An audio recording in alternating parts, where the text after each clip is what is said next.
നീ വേറെ കേട്ടോ? ഞാൻ കേട്ടോ, എനിക്കെങ്ങും മേലെ ഒറ്റയ്ക്ക് ജീവിക്കാൻ.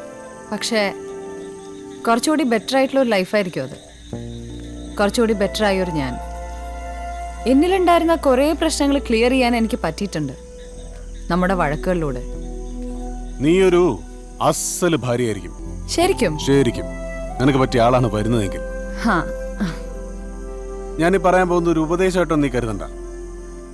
പിരിയാൻ പോകുന്ന രണ്ട് സുഹൃത്തുക്കൾ തമ്മിലുള്ള ഒരു സംസാരമായിട്ട് മാത്രം കണ്ടാൽ മതി. നിനക്കിനി വരാൻ പോകുന്ന ആള് അയാളുടേതായ ഒരു ഐഡന്റിറ്റി ഉള്ള ആളായിരിക്കും.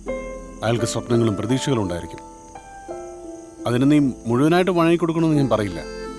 പക്ഷേ അത് നീ മനസ്സിലാക്കുന്നു എന്ന് അയാൾക്ക് തോന്നണം. അറ്റ്ലീസ്റ്റ് തോന്നിപ്പിക്കണം നീ. അതൊരു അഭിനയമാണെങ്കിൽ പോലും. ഞാൻ ഈ പറയുന്നതൊക്കെ വളരെ സില്ലിയായിട്ട് തോന്നാം, പക്ഷേ അതൊരു വലിയ കാര്യമാണ് സാർ. ഇനി ഞാനൊന്ന് ഉപദേശിക്കട്ടെ? പിന്നെന്താ? ജീവൻ ഇനി കെട്ടാൻ നിൽക്കണ്ട. അത് ശരിയാവത്തില്ല. ഇയാൾക്കൊരു കുഞ്ഞു വാശിയുണ്ട്. ഞാൻ ഒരിക്കലും ഒരു നല്ല ഭർത്താവ് ആവത്തില്ല എന്ന വാശി. ആ വാശി ഞാൻ മനസ്സിലാക്കി വന്നപ്പോഴത്തേക്കും നമ്മൾ കോടതിയിലെത്തി. അല്ലായിരുന്നെങ്കിൽ ആ വാശി തട്ടിയും മുട്ടിയും പൊട്ടിക്കാതെ ഞാനങ്ങ് കൊണ്ടു നടന്നേനെ. ഇനി പുതിയൊരു പെണ്ണ് വന്നാലേ അവള് കഷ്ടപ്പെട്ടു പോവും. അതുകൊണ്ട് കെട്ടണ്ട.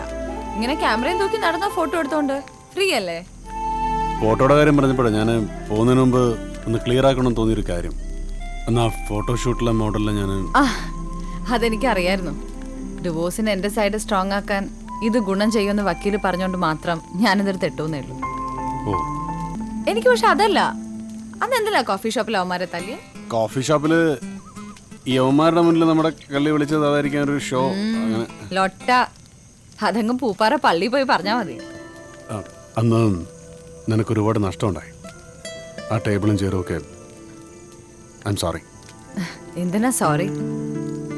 ജീവിതത്തിൽ ആദ്യമായി എനിക്കായിട്ട് ജീവൻ എന്തെങ്കിലും ചെയ്തു എന്ന് തോന്നിയത് അന്നാ. എന്റെ കോഫി ഷോപ്പിന് ഒരു തെമ്മാടി മുതലാളി കിട്ടിയെന്നു.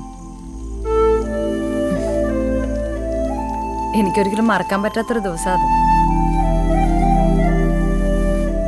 സോ നാളെ പോവാ അല്ലേ? അതല്ലേ നല്ലത്, നമുക്ക് രണ്ടാക്കും.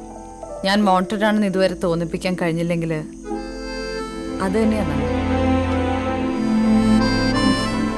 നമ്മുടെ പിണക്കങ്ങൾ, വഴക്കുകൾ, പിന്നെ ആനമുട്ട പോലുള്ള നമ്മുടെ ഈഗോ, ഇതൊക്കെ ഞാൻ മിസ് ചെയ്യും ജീവൻ ഭയങ്കരമായിട്ട്. Good night.